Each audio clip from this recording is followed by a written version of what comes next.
여러분 안녕하세요. 오늘은 저희가 프론트엔드 단의 마지막 수업인 AJAX를 시작해보도록 하겠습니다. AJAX는 이제 자바스크립트의 한 일종인데 이 AJAX가 발표됨으로써 굉장히 그 HTML의 이제 화면을 굉장히 동적으로다가 어떤 처리를 해주는 기능들이 강화되었다고 볼 수가 있겠죠. 그동안 우리가 수업해온 진도를 보게 되면 HTML, CSS, 그 다음에 자바스크립트, 그 다음에 API, jQuery, AJAX까지 왔는데요. HTML하고 CSS 자체가 굉장히 정적인 언어라고 한다면 이 정적인 언어에다가 조금 더 이제 화려하게 움직임을 가지고 어떤 동작을 실행하기 위해서 만들어진 게 이제 자바스크립트잖아요. 자바스크립트에 보면은 자바스크립트는 워낙에 이제 코드 자체가 이 고전적이다 보니까 이걸 조금 더 진화시키고 좀 더 라이브러리화 시켜서 만든 게 바로 jQuery라든지 AJAX라는 기능들이에요. 이제 이 AJAX라고 하는 것은 2005년에 제임스 가렛이라고 하는 분이 자기 자신의 이제 에세이에서 발표를 하면서 처음으로 등장하기 시작했는데 AJAX가 발표됨으로써 그동안에 이제 굉장히 정적인 언어였던 HTML이 굉장히 많은 이제 변화를 일으키게 됐죠. 그러면서 자바스크립트가 좀 더 이제 사람들한테 많은 곽강을 받기 시작을 했습니다. 일단 정적인 언어였던 HTML에 AJAX를 도입함으로 인해서 그 화면을 리로딩하지 않고 어떤 새로운 데이터들을 외부에서 끌고 왔을 경우에 보통은 이제 화면이 리플렛이 되는 기능들이 있어서 깜빡임 속성이 있었는데 AJAX를 씀으로 인해서 그런 것들을 다 배제를 시키고 화면을 부드럽게 다시 한번 리플레시하는 기능까지 만들어졌다고 볼 수가 있겠죠. 이 AJAX가 도입됨으로 인해서 우리가 이제 많은 변화들이 일어났는데요. 이 AJAX라는 것은 웹서버하고 웹브라우저 사이에서 내부적으로 통신을 하는 비동기 통신이라고 보통 얘기를 합니다. 자, 이제 한번 살펴볼게요. AJAX라고 하는 것은요, Asynchronous JavaScript XML이라는 뜻입니다. HTML이나 CSS, 자바스크립트, 그 다음에 DOM이나 XML 같은 기존에 사용되던 이런 여러 기술들에다가 어떤 새로운 기술들을 도입했다고 보시면 되는데 가장 특징적인 것은 AJAX는 화면 전체를 다시 리로딩하지 않는다는 그런 장점들을 가지고 있어요. 그러니까 화면이 굉장히 부드럽게 움직인다고 볼 수가 있겠죠. 화면의 일부만 갱신할 수 있게 한다는 게 이 AJAX의 가장 특징이고요. 이걸 우리가 비동기 통신 방법이라고 얘기를 해요. 예전에는 이제 그 앞단에서 프론트엔드 단에서 서버와의 통신을 하기 위해 통신을 했을 경우에는 항상 화면을 갱신을 했었어야 하는데 그러지 않고도 이 AJAX라는 기술을 이용을 해서 데이터베이스라든지 또는 제이슨이라든지 이런 파일 같은 것들을 가져올 수 있는 기능들을 하죠. 그러면서 또 한 가지 장점은 뭐냐면 우리가 이제 어떤 작업들을 했을 경우에 가령 데이터베이스에서 데이터를 끌고 오는 동안에 일정 시간이 걸렸을 경우에 그 작업이 끝날 때까지는 마우스라든지 키보드라든지 이런 작업들을 할 수가 없었단 말이죠. 근데 비동기 통신, 즉 내부적으로 통신을 하다 보니까 화면에서는 내가 사용자가 어떤 다른 작업을 하면서 내부적으로 데이터베이스에 있는 데이터들을 끌고 온다든지 이런 것들을 동시에 처리할 수 있는 스레드 기반까지 같이 처리할 수 있었죠. 그래서 즉 AJAX를 이용하게 되면 백그라운드 영역에서 서버와 통신하고 그 결과를 갖다 일부만 보여줄 수 있게끔 표시할 수 있었습니다. 자, 예를 들어서 이런 게 있죠. 아이디가 있는데 아이디에다가 이제 입력을 하는 순간 이전 같은 이제 프로그램 방식은 아이디 중복 확인이라는 버튼 하나 만들어서 아이디를 입력을 하고 중복 확인을 클릭을 하게 되면 얼러창을 하나 띄웠어요. 메시지장을 띄워서 현재 사용 중인지 아니면 사용 가능한지 이런 것들을 표시해 줬었는데 요즘의 트렌드는 어떤 식으로 만들어져 있냐면 데이터를 입력하는 순간, 즉 내가 아이디를 입력해 주는 순간 실시간으로 바로바로 화면 하단에 사용 가능하다, 사용 불가능하다를 갖다 직접 표시를 해주는 거죠. 자, 이런 경우에는 어떻게 하냐면 데이터베이스가 있어요. 데이터베이스가 이렇게 있는데 데이터베이스에 내가 한 글자를 입력할 때마다 가서 저장되어 있는 데이터들 중에 검색을 합니다. 검색을 하고 그걸 바로바로 화면에다 이렇게 뿌려주는 기능이거든요. 그래서 한 글자씩 한 글자씩 입력할 때마다 실시간으로 내가 가능한지 불가능한지를 표시할 수 있고요. 그래서 이제 만약에 내가 사용할 수 있다 그러면 바로 화면상에다가 사용 가능한 아이디입니다. 이렇게 표시해 줄 수가 있겠죠. 자, AJAX의 구동 방식은 이래요. 일단 자바스크립트에는 XML HTTP 리퀘스트라고 하는 객체가 있습니다. 이 객체를 이용해서 서버에다가 데이터를 요청을 합니다. 요청을 하게 되면 서버는 클라이언트가 요청했던 그런 데이터들을 가공하기 위해서, 이제 보여주기 위해서 데이터베이스 또는 네트워크 통해서 들어온 데이터들을 가공을 합니다. 가공을 한 다음에 다시 클라이언트에게 다시 뿌려주는데, 이때 뿌려주는 방법이 보통은 HTML로 뿌려주기도 하고 또는 XML로 뿌려주기도 하고, 그 다음에 요즘에 핫한 트렌드 JSON이란 방법으로 뿌려주기도 합니다. 그래서 요즘에는 저용량에 가볍고 그 다음 좀 사용하기 편한 JSON 방식으로 많이 뿌려주는 추세죠. 그래서 공공 데이터라든지 아니면 우편번호 검색이라든지 이런 것들을 우리가 AJAX로 처리를 많이 하고 있죠. 자, 우선 AJAX는 구성 요소가 있어요. 구성 요소에는 4가지 타입이 있는데, 첫 번째는 자바스크립트의 문법을 사용합니다. AJAX가 따로 문법이 있는 게 아니라 자바스크립트를 좀 더 확장시키고 가공해서 처리하는 방식이거든요. 유저 인터페이스 이벤트를 처리할 때, 사용하고요. 가령 마우스를 드래그 한다거나 또는 클릭을 한다던가 이럴 경우에는 이 HTTP 리퀘스트라고 하는 이 객체를 이용을 해요. 네, XML 기반으로 되어 있고 이 객체를 이용해서 서버 쪽에다가 요청을 하는 거죠. 아이디나 또는 패스워드를 넣고 요청한다든지, 아니면 데이터 2건을 집어넣고 계산 처리를 요청한다든지 이런 처리를 요청을 하게 되면, 이 HTTP 리퀘스트라는 것은 서버 단에서, 클라이언트 단에서 들어온 데이터들을 가공을 해요.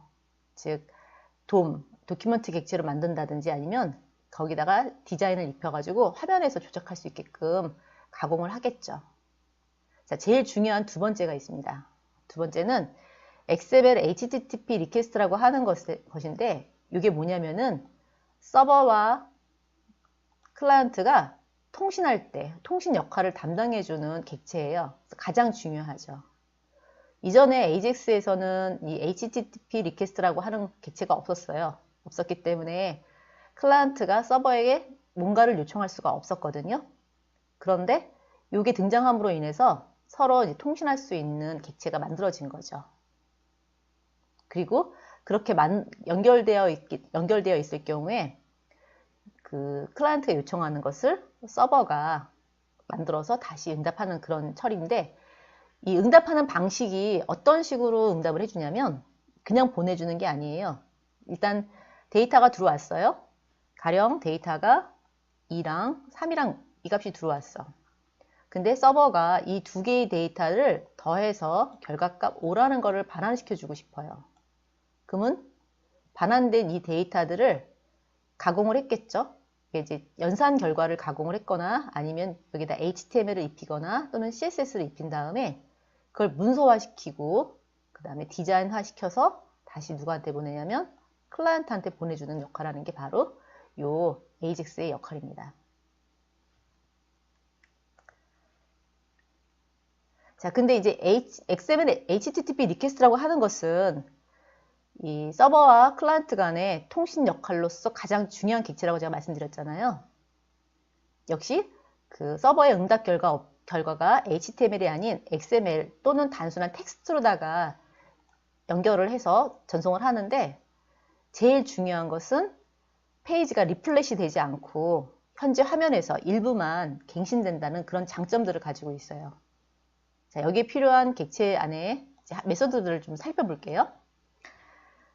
자, 메소드는 일단 상태가 변경되었을 때 우리가 이 이벤트에 대해서 처리하기 위해서 메소드를 호출을 해야 합니다. 이걸 우리가 이벤트 핸들러라는 표현을 쓰는데요.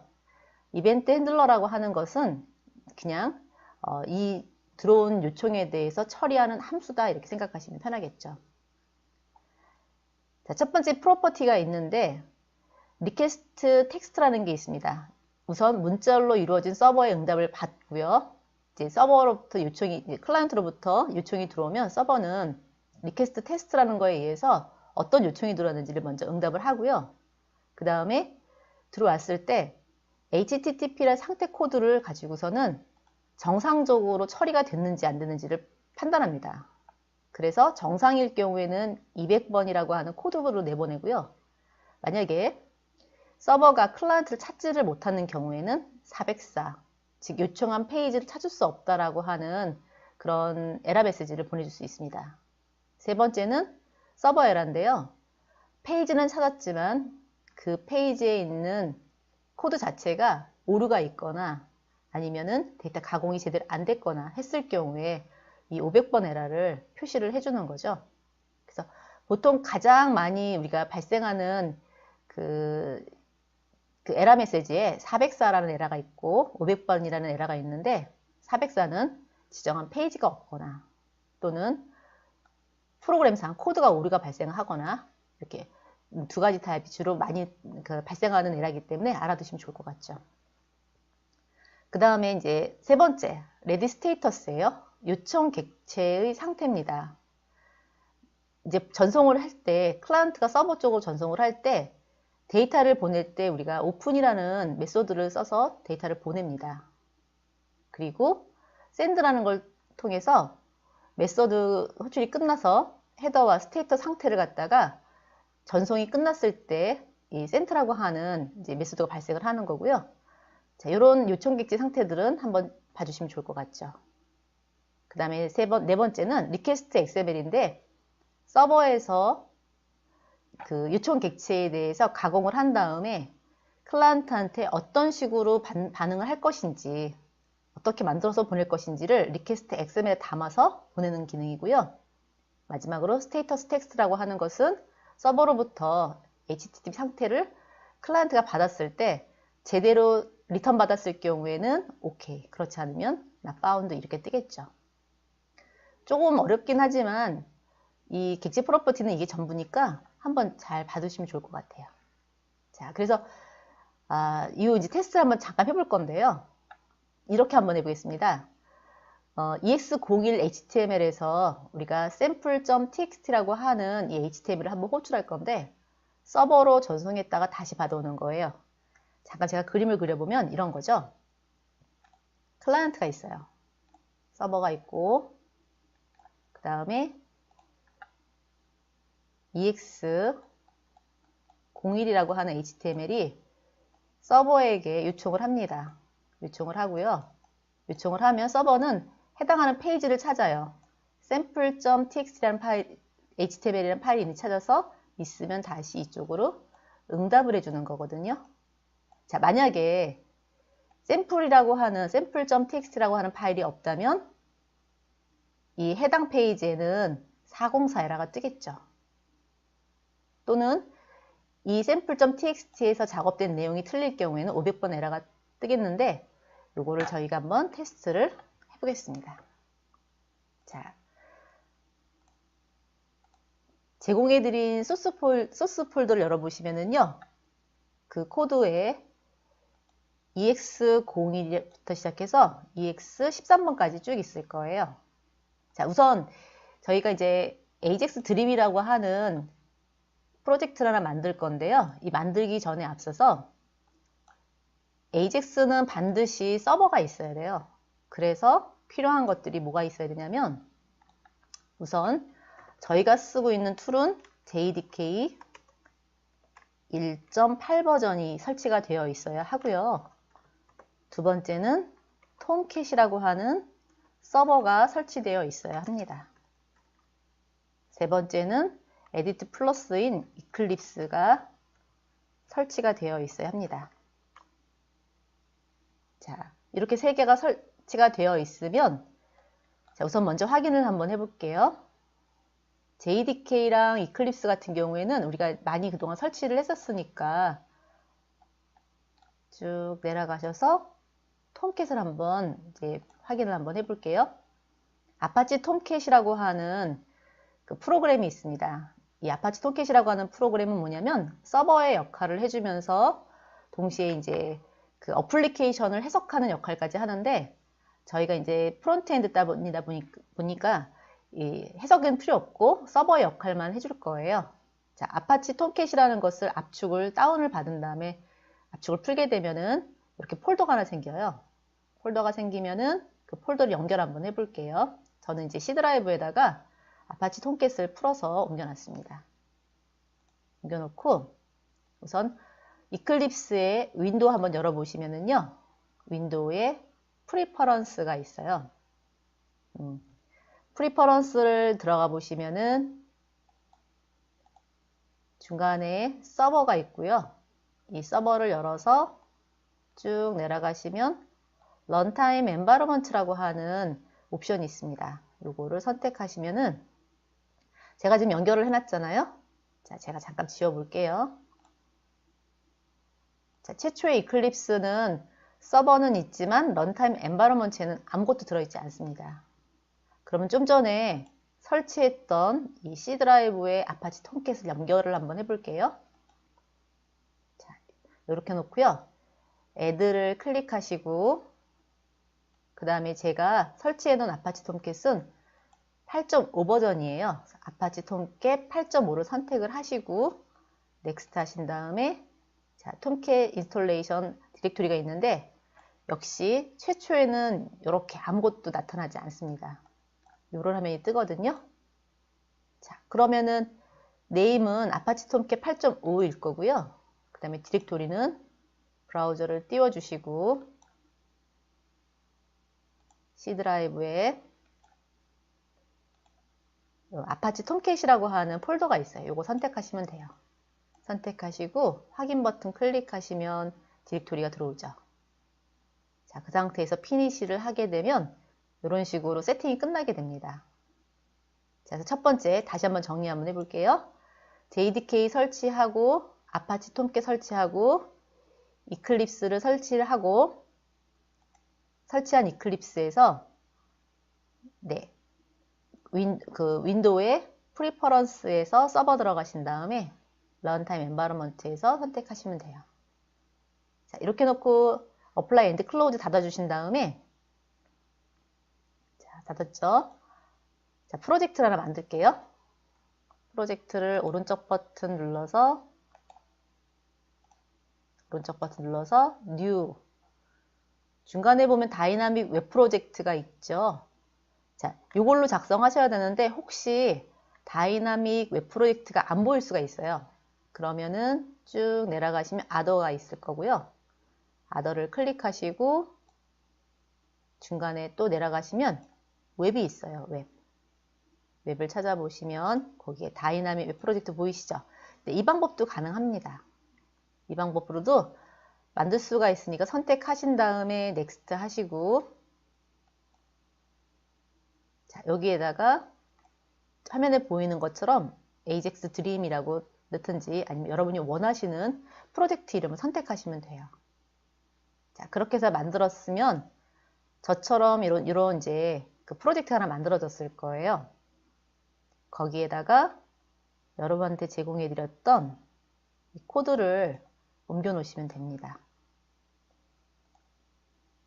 자, 예, 코드를 여기다 이렇게 복사해서 붙여넣기를 하시면 이제 다 그 처리가 됐겠죠? 올라왔을 것이고, 자, 첫 번째 EX01을 한번 잠깐 열어볼게요. EX01을 열어보시면은 파일이 두 개가 보이시죠? 첫 번째 HTML, 그 다음에 샘플 HTML 두 개가 있는데 샘플 HTML은 아무것도 들어있지 않아요. 들어있지 않고 첫 번째 EX01 HTML 한번 잠깐 열어보세요. 여기 열어보시면은 뭔지는 모르겠지만 잔뜩 복잡하게 되어 있죠. 자, 우선 AJAX는 자바스크립트의 일종이에요. 그래서 스크립트와 스크립트 사이에다가 기술을 해주셔야 되거든요. 이게 아주 원시적인 그 고전적인 자바스크립트 AJAX인데 첫 번째 get XML HTTP 리퀘스트라고 하는 메소드를 만들었어요. 그리고 이제 우리가 브라우저가 지원하는지 안 하는지에 대한 여부를 검색을 해야 되는데 만약에 그 인터넷 익스플로러, 우리가 사용하고 있는 인터넷 익스플로러가 옛날 버전인 경우에는 이 실행을 하기 위해서 뭘 설치해야 되냐면은 ActiveX라는 걸 설치를 해야 됩니다. 그래서 버전별로다가 설치를 할 것이냐, 그렇지 않으면 지원해주는 웹브라우저인 경우에는, 즉 인터넷 익스플로러 7.0이나 파이어폭스나 사파리나 오페라인 경우에는 자바스크립트가 내장해서 갖고 있는 그 라이브러리를 이용해서 브라우저를 지원해주겠다, 이런 뜻이죠. 이 함수를 사용을 할 거고요. 그 다음에 잠깐만 내려가 볼게요. 맨 마지막에 보시면 이렇게 만들었어요, 제가요. 버튼 하나 만들었는데 버튼의 이름은 이제 sample.html을 불러서 호출할 것인데 밸류 값을 넣고요. onClick이라고 하는 이 버튼을 클릭을 하게 되면 load라고 하는 함수를 호출할 겁니다. 메소드를 딱 호출을 해서 여기로 접속을 하겠죠. 자, URL에 얼마가 들어오나요? URL에 들어오는 것은 이 sample.html이라는 값이 들어오겠죠. 밸류 값이니까. 자, 그러면 sample.html이 들어올 거고, 그 다음에 http request라고 하는 변수가 있는데 요거를 서버와 통신하기 위해서 우리가 호출을 할 거예요. 즉 뭐냐면은 이런 거죠. 서버가 있고, 클라이언트가 있고 서버가 이렇게 있어요. 클라이언트와 서버가 있으면 이 두 개 사이에 뭔가 우리가 연결 객체를 만들어야 되겠죠. 그 연결 객체를 만드는 게 바로 요 get xml http request라고 하는 함수, 즉 메소드입니다. 자, 연결을 했으면은요, 서버에 이제 요청을 할 수가 있겠죠. 요청을 하는데 제대로 연결이 됐는지 안 됐는지를 우리가 확인해야겠죠. 좀 전에 설명했던 on ready status change라고 하는 요 객체예요. 요 객체 통해서 연결이 되면은 그때 누가 처리할 거냐면 view message라고 하는 함수가 처리하겠다. 자, 첫 번째 ready state예요. 다시 한번 확인 잠깐 해볼게요. ready state, ready status. 자, 4번인 경우에는 모든 데이터를 받을 수 있는 완료 상태이다. 이렇게 표시가 되어 있죠. 두 번째 스테이터스는 정상이면 OK가 뜰 것이다. 자, 요건데요. 전송 완료 상태가 되면 4번이 들어올 것이고, 그 다음에 제대로 처리를 했을 경우에는 500번 요청 성공을 하겠다, 이런 뜻입니다. 자, 이런 것들을 처리를 해주겠다는 거고, 그 다음에 이제 open과 send라고 하는 것은요, 객체를 열어주는 겁니다. 즉 어떤 객체냐면 아까 우리가 만들었던 sample.txt.html이라는 것을 화면에 띄워주겠다는 뜻이에요. 자, 이제 여기는 get 방식이냐 send 방식, 그러니까 널 값이냐 이런 거는 좀 이따 설명할 거고, 우선 이 두 개는 제외하고요. 제대로 전송이 됐는지 안 됐는지를 확인 한번 해볼게요. 자, 일단 실행을 한번 하겠습니다. 선택하시고 넥스트 하신 다음에 피니시 하시면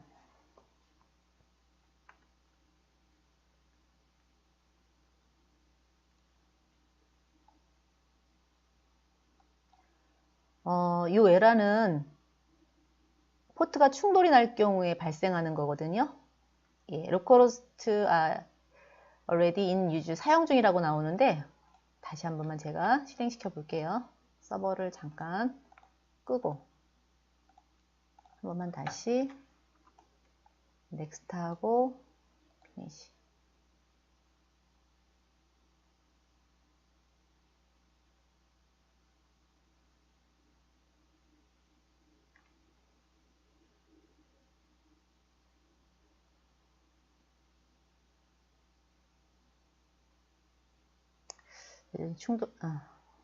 예, 됐습니다.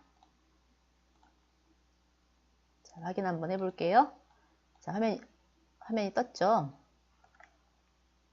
이렇게 화면이 떴는데, 버튼이 하나 만들어졌고, 샘플이라고 하는 버튼 한번 클릭해 볼게요. 샘플을 클릭하게 되면 응답 200번이라고 뜨죠. 즉, 서버랑 연결이 되어 있다, 이런 뜻이고요. 그래서 들어오는 메시지는 얼럿창을 띄워서 요청이 성공됐다라고 띄워주는 거죠. 자, 그럼 제가 이거를 좀 실패로 바꿔볼게요. 밑으로 잠깐 내려가셔서 샘플을 심플이라고 한번 바꿔보겠습니다. 심플. 자, 심플이라고 하는 HTML은 없어요. 그쵸? 자, 그럼 다시 한번 실행시켜 볼게요. 컨트롤 키 누르고 F11 눌러서 넥스트 하신 다음에 피니시 하시면, 자, 이번에는 심플 HTML을 클릭하게 되면 404 에러가 뜨죠.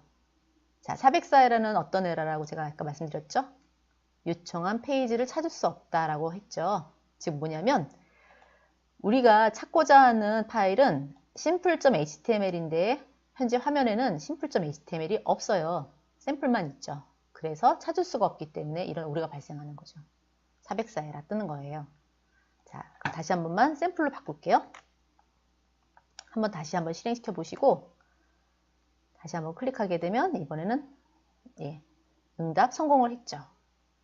자, 이렇게 해서 작성을 했는데 이전 고전적인 방법은 자, 브라우저를 하나 만들어서 연결 객체를 만들고 그 다음에 로드라는 함수를 써서 onReady status를 쓰고 그 다음에 처리할 함수를 호출을 하고 전송이 완료됐는지 요청 성공했는지를 확인하고 그 다음에 결과값을 발생시켜줬어요. 이런 작업들이 너무 굉장히 반복적이기 때문에 이 자바스크립트가 요걸 좀 축약시켜서 만든 게 있죠.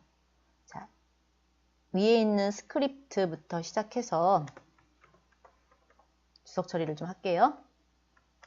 주석 처리를 좀 하시고요.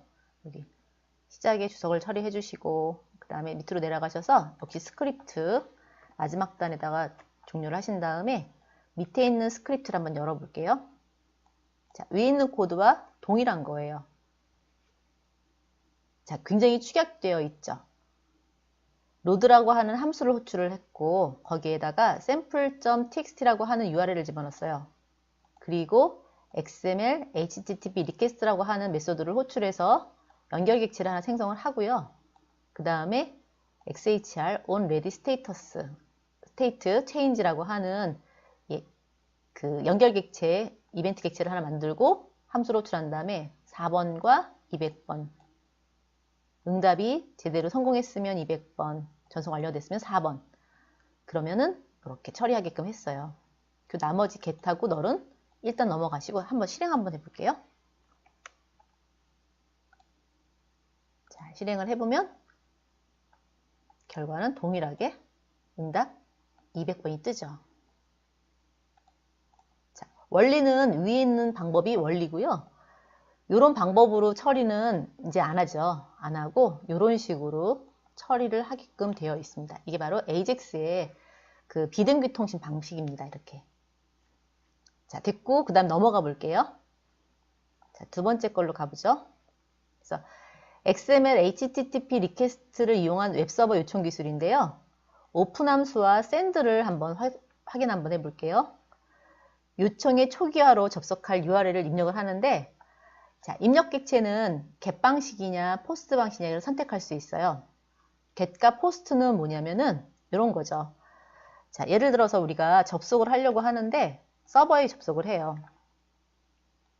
서버에 접속을 할 때 http 좀 크다.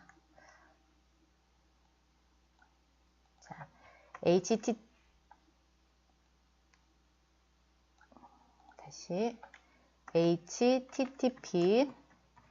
하고 127.0.0.1 로컬호스트예요. 내 컴퓨터에 있는 거를 처리할 거고 보통 포트 번호를 쓰겠죠. 자, 이렇게 하고 인덱스 로그인으로 할까요? 로그인.html이라는 걸 만들었는데 보통 로그인을 할 때 우리가 아이디와 패스워드를 넣고 로그인을 요청을 합니다. 자, 그러면은 아이디는 ABCD고 and 패스워드는 WD는 1234라고 요청을 해요. 자, 이런 경우에 뒤에 해당하는 그 HTML 페이지와 그 다음에 아이디와 패스워드를 연결해서 작업하는 걸 우리가 보통 쿼리 스트링이라는 표현을 써요. 쿼리 스트링이라는 표현을 쓰는데 이 쿼리 스트링이라고 하는 것들이 뒤에 이렇게 붙어서 가는 경우를 우리가 무슨 방식이라고 하냐면은 겟방식 이렇게 얘기를 해주는 거예요. 겟방식.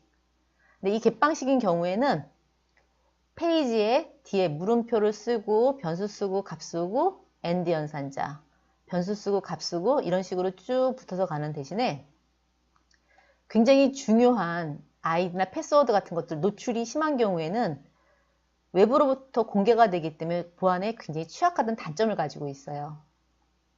나는 이 화면에 여기 보이지 않으면서 데이터는 서버에 전송하고 싶어. 즉, 이 부분은 내가 감추고 안 보이고 페이지만 가고 싶어 라고 할 때는 포스트 방식을 이용을 하거든요. 자, 그래서 포스트 방식이 일반적으로 우리가 많이 쓰는 방식이고 겟 방식인 경우에는 안 쓸 수는 없어요. 뭐 데이터베이스에서 뭐 글 내용이라든지 아니면은 간단한 어떤 정보들을 갖다 보내려고 할 때는 겟 방식을 이용하기도 하지만 지금같이 중요한 정보를 쓸 때는 겟 방식보다는 포스트 방식을 이용하기도 합니다. 하지만 이 두 방식은 굉장히 우리가 데이터를 전송할 때 많이 쓰는 방식이기 때문에 알아두실 필요가 있고요. 자, 오픈을 했을 경우에 오픈에 get을 쓰게 되면은 쿼리 스트링을 이런 식으로 붙여서 보냅니다. 붙여서 보내고요. 맨 마지막에 있는 이 true라고 하는 것은 비동기 방식으로 보낼 것이냐, 동기 방식으로 보낼 것이냐 이렇게 지정하는 거예요.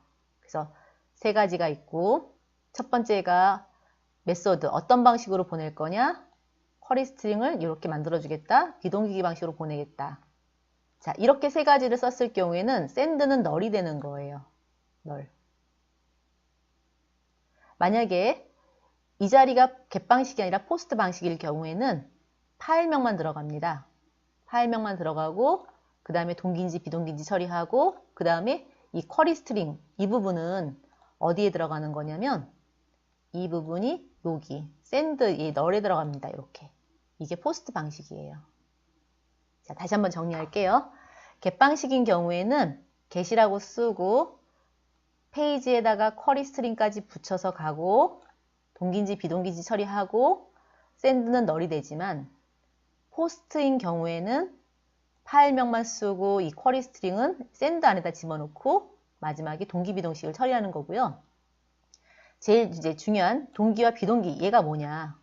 동기와 비동기는 뭐냐면 동기 방식이라고 하는 것은 요청을 했을 때 서버가 일을 처리하고 결과값을 반환할 때까지 클라이언트는 아무것도 할 수가 없어요. 기다려야 해요. 그러니까 계산이 길어지면 그만큼 화면에서 마우스나 키보드는 꼼짝달싹하지 않고 기다려야 되겠죠. 요청이 올 때까지. 하지만 true, 즉 비동기 방식을 했을 경우에는 내가 요청해놓고 나는 현재 유저 인터페이스 화면에서 어떤 작업을 하더라도 상관없이 처리한다 이런 뜻이죠. 그러니까 내가 요청한 것과 상관없이 다른 작업들을 하는 걸 우리가 비동기 방식이라고 얘기를 하는 거예요. 자, 그럼 넘어가 볼게요. 자, 포스트 방식은 아까 말씀드렸던 것처럼 포스트를 쓰고 텍스트 JSP 또는 HTML, 그 PHP 이런 것들을 쓸 수 있고요. 그 다음에 요 마지막에 send에다가 내가 필요한 쿼리 스트링을 전달을 하는 거죠. 근데 이 포스트 방식인 경우에는 이제 우리가 좀 더 공부를 해야 될 필요가 있는데 리퀘스트 헤더라는 곳에다가 내 정보들을 보내야 돼요. 내가 이미지 파일을 보낼 건지 텍스트 파일을 보낼 건지에 대한 정보들을 같이 심어서 보내줘야 되는 좀 불편함이 있기는 해요. 이게 바로 포스트 방식입니다.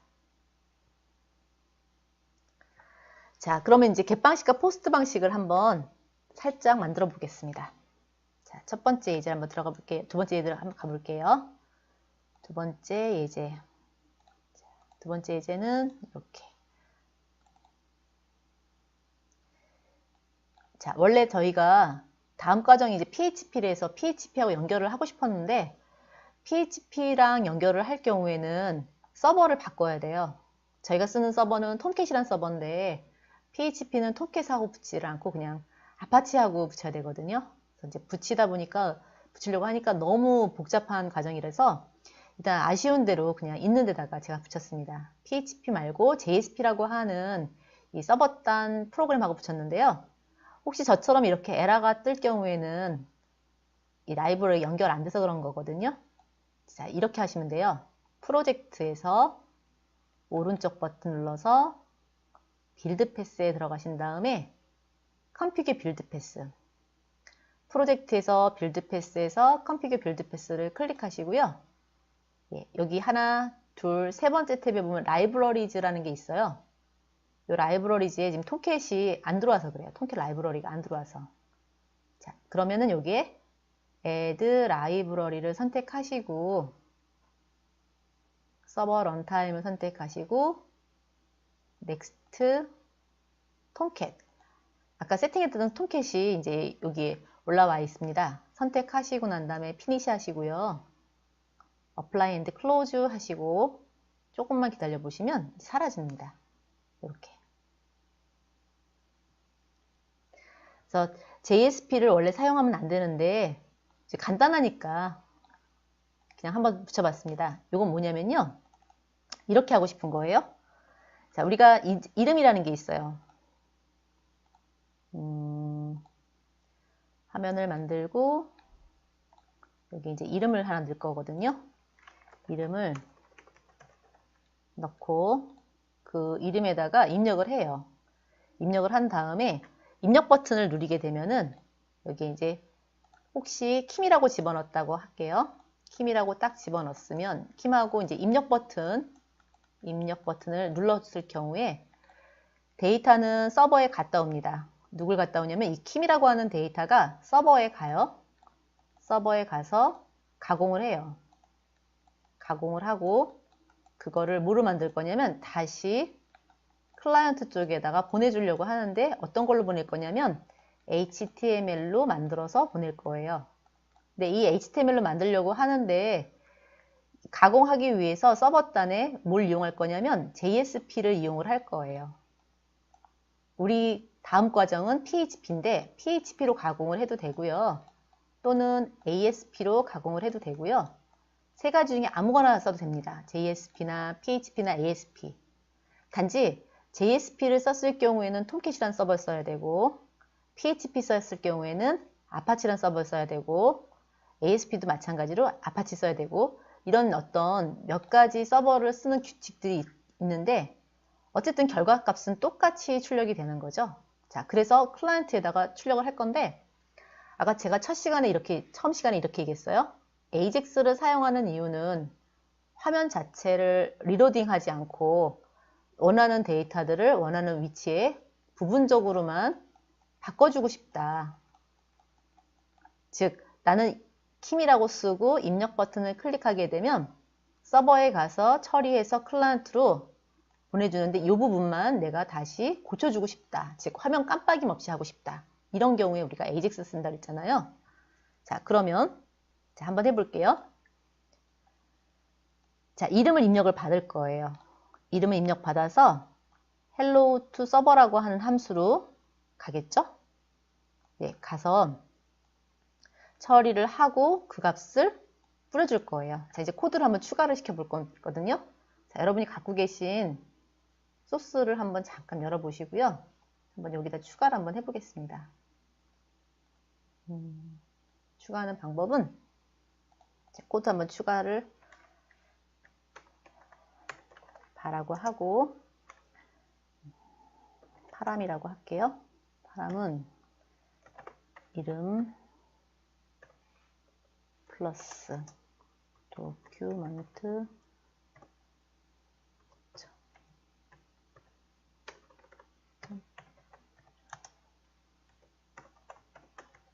이렇게 쓰시고요.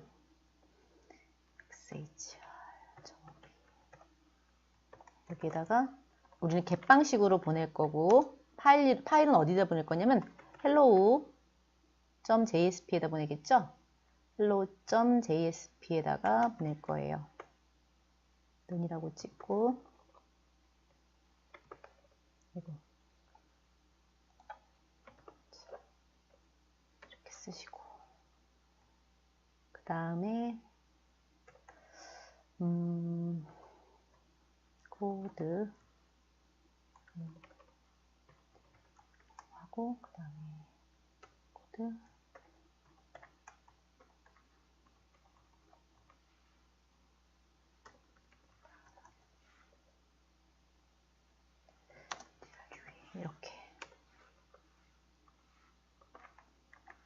이렇게 하시면 되겠죠? document.f. 이름 밸류의 값을 이름에 넣고 그 다음에 hello JSP에다가 데이터를 전송을 할 거예요. 이렇게요. 자, 전송을 하는데 일단은 요거 잠깐만 제가 빼볼게요. 빼고 그냥 플러스라고 쓰신 다음에 사람이라고 넣을게요. 자, 그러면 그 값을 누가 받을 거냐면 hello JSP가 받을 거예요. hello JSP가 앞에서 넘어온 데이터 이름이라는 걸 받겠죠. 반드시 여기에 보내준 이름과 동일해야 됩니다. 이름을 받아서 받은 다음에 그거를 hello 누구누구님 반갑습니다 라고 해서 뿌려줄 거거든요. 자, 한번 돌려볼게요. 하시고 next 하신 다음에 자, 여기다 일단 킴이라고 한번 써볼게요. 입력 버튼 클릭. 자, 이렇게 안 나올 때는 F12를 눌러서 자, 한번 확인해 보겠습니다. F12 서버. 스페링이 틀렸네. R 여기요. 다시 한번 할게요. 엔터. 다시 한 번만 킴. 다시 F12. 18번째 라인. send.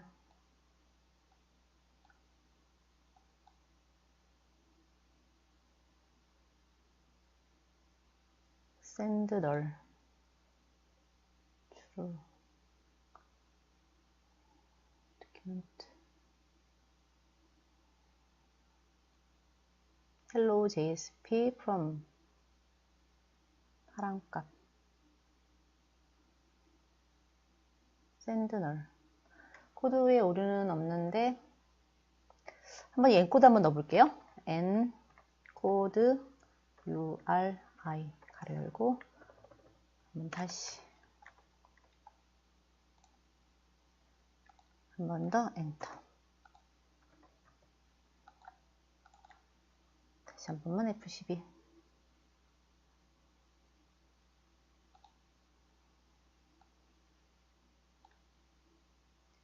갯방시 8080. 예. 여기가 물음표가 아니라 는이 아니라 물음표가 돼야 되죠. 자, 다시 한번 할게요. 넥스트 하시고 피니시. 다시 한 번만 네. 자, 이렇게 처리가 됐습니다. 자, 이번에 한글 한번 넣어볼게요. 홍길동이라고 쓰고 입력 버튼을 클릭을 하게 되면 이렇게 바뀌는 거 보이시죠? 근데 화면이 다시 갱신되는 것이 아니라 이 부분만 다시 리플렛이 되고 있죠? 이순신 한 번만 더 해볼게요. 입력 버튼 클릭 이런 식으로. 자, 이 부분만 처리됐는데 이 부분이 뭐냐면은 요만큼이 우리가 서버에서 이제 입력 버튼을 클릭하게 되면 서버로 넘어가죠. 예, 서버에서 만들어서 다시 서버가 이쪽으로다가 다시 보내주는 거죠. 그래서 요청하고 응답해주고. 근데 응답해주는데 뭘로 응답해줬어요? HTML로 응답을 해줬죠. 이렇게. 그래서 결과가 이렇게 출력이 되는 거예요. 자, 간단하죠? 근데 이 AJAX는 단점이 있어요. 오류가 아주 잘 발생을 하죠. 근데 그 오류가 어디서 나는지 알 수가 없는 거죠. 자, 이제 세 번째 한번 가볼게요. 자, 세 번째는 포스트 방식이에요. 포스트 방식이고, 세 번째 포스트 방식 열어서 한번 확인 한번 해볼게요. 자, 예제는 똑같아요. 똑같은데, 똑같이 이름, document.f. 이름 밸류 값을 넣어주고, 방식은 포스트고, hello JSP라고 넣어준 다음에, 이 파란 값을 어디로 보냈냐면 여기로 보냈죠. 여기로 보냈고요. 그 다음에 위에다가 뭘 하나 집어넣어야 되냐면 리퀘스트 헤더라고 하는 것을 넣어주고 내가 지금 사용하고자 하는 데이터가 어떤 타입의 종류인지를 먼저 알려줘야 합니다. 그래서 우리가 어떻게 보내냐면 이름에다가 킴, age에다가 20, 폰에다가 전화번호 이런 식으로 쿼리 스트링으로 만들고자 할 때는 뭐를 쓰냐면 application x www form on URL encoded라고 해서 작성해서 보내주셔야 되고요. 만약에 이 방법이 아니라 파일을 보낼 경우에는 또 다른 방법으로 전송해서 보내됩니다. 여기 컨텐츠 타입이라고 하는 것은 제가 써놓은 이 방식 말고도 여러 가지 타입이 있으니까 잘 이제 알아두실 필요가 있고요. 지금 같은 경우에는 쿼리 스트링이기 때문에 즉 키 밸류, 키 밸류, 키 밸류, 키 밸류 형식으로 보낼 때는 이 어플리케이션 방식으로 보내야 된다는 거 하나만 받으시면 될 것 같아요. 자, 다시 한번 실행시켜 볼게요. 넥스트 하시고 피니시 하신 다음에 다시 한 번만 이번에도 한글로 한번 써볼게요. 이순신 입력 버튼을 클릭을 하게 되면 밑에 잘 출력이 되고 있죠. 또 영문도 역시 가능하죠. 이렇게 처리가 됐습니다. 그래서 이 클라이언트에서 서버 단으로 데이터를 전송할 때 get 방식으로 전송할 것인지 포스트 방식으로 전송할 것인지를 지정해 주는 거고, 그 위에 보면 흐릿하게 보이시나요 혹시? 이렇게 get 방식인 경우에는 이 쿼리 스트링에 이름이 붙어 있고요. 그 다음 포스트 방식인 경우에는 그 오른쪽에 쿼리 스트링이 없음에도 불구하고 결과값이 잘 출력이 되고 있죠. 자, 이게 바로 get 방식과 포스트 방식의 차이점이라고 보시면 됩니다. 자, 그러면 문제를 한번 풀어보시죠. 문제는 입력 밑변의 높이와 그러니까 밑변과 높이를 입력받아서 삼각형의 넓이를 구하는 프로그램을 만들어 보는 거예요. 그래서 그 파일은 sumtest.html하고 자바스크립트하고 JSP를 만들었고요. 두 개의 데이터를 집어넣고 실행 버튼 클릭하게 되면 결과값이 나오게끔 만들어주는 거거든요. 자, 그러면 다 닫고 네 번째 걸 한번 열어볼게요. 자, 이렇게요. 첫 번째는 밑변에 입력하고 높이를 입력을 받아요. 그리고 실행이라고 하는 이 버튼을 클릭을 할 건데, 버튼은 sum이라고 하는 함수를 호출하고 있죠. 근데 이 sum이라는 함수는 우리가 위쪽에서 자바스크립트를 하나 추가를 했고 그 값을 받아가지고 JSP가 가공을 할 거예요. 즉 A 값하고 B 값하고 받아서 걔네들을 곱한 다음에 나누기 2에서 HTML 형식으로 해서 다시 HTML로 보낼 거거든요. 자, 그러면 우리는 이 부분만 한번 처리를 한번 해보자고요. 이렇게. 자, 이 코드를 한번 바꿔보겠습니다. 자, 첫 번째 코드를 추가를 할 건데, 바라고 하고, 첫 번째 파람 원이라고 할게요. A라는 변수에다가 플러스를 붙이고, 자, 앞에 잠깐만 가보시면은요, 여기 sum values라고 되어 있어요. sum values 안에 들어있는 id 값을 가져올 거거든요. 이 id 값을 갖고 올 거니까 도큐먼트 쓰면 되겠네요. 도큐먼트 점 찍고 get t by id. 자, 이름은 아까 바텀으로 되어 있고 점 value 이렇게. 두 번째 거는 2라고 하고요. B라고 할게요.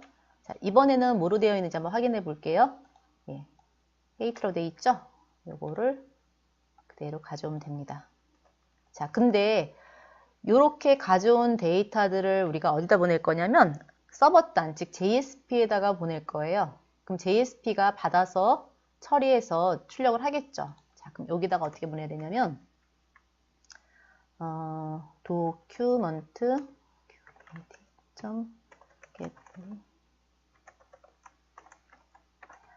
자, 어디다 출력을 할 거예요? 이쪽에 출력할 거죠. sum result라고 하는 곳에다가 출력을 할 거예요. 빗어서 붙여놓고. 자, 어떤 형태로? inner 텍스트로 할까요? 텍스트는 누구를 보낼 거냐면은 두 개를 더 해야 되겠죠? 자, 더 해야 되니까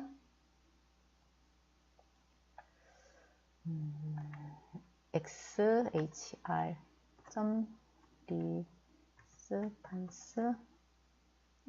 아이고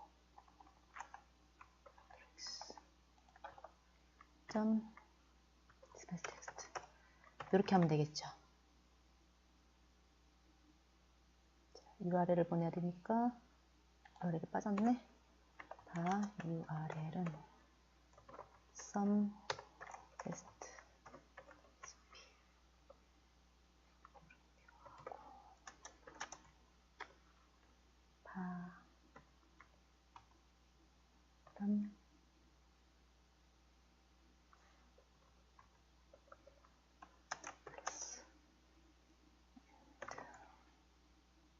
붙이고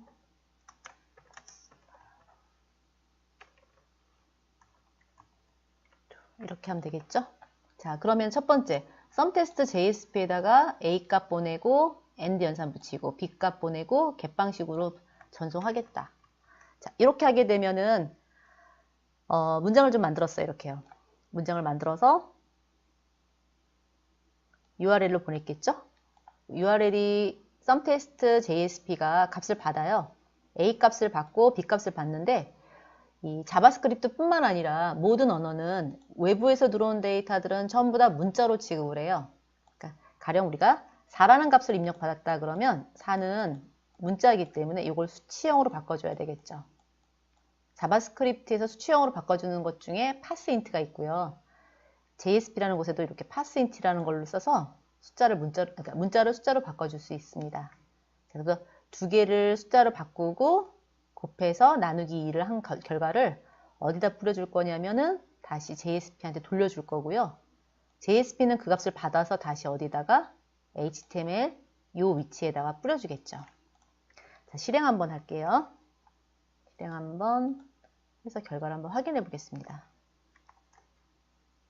자, 밑변은 3이라고 하고 높이는 7이라고 할게요. 실행 버튼을 클릭하게 되면 자, 이런 식으로 발생을 합니다. 결과는 나오긴 했는데 HTML로 나왔죠. 자, 왜 그럴까 이거는? 자, 이유는 JSP에서 우리가 출력을 할 때 inner HTML로 안 하고 inner 텍스트로 했기 때문에 그렇죠. 그래서 HTML로 바꿔서 다시 한번 돌려볼게요. 다시 한 번만.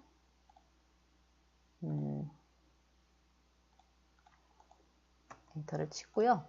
3하고 7이라고 쓸게요. 실행 버튼을 클릭을 하게 되면 어때요? HTML로 그 원하는 내용만 출력이 되겠죠. 이렇게 해서 처리가 됐습니다. 잠깐 쉬었다가요. 이제 AJAX 메서드를 몇 개만 살펴보겠습니다.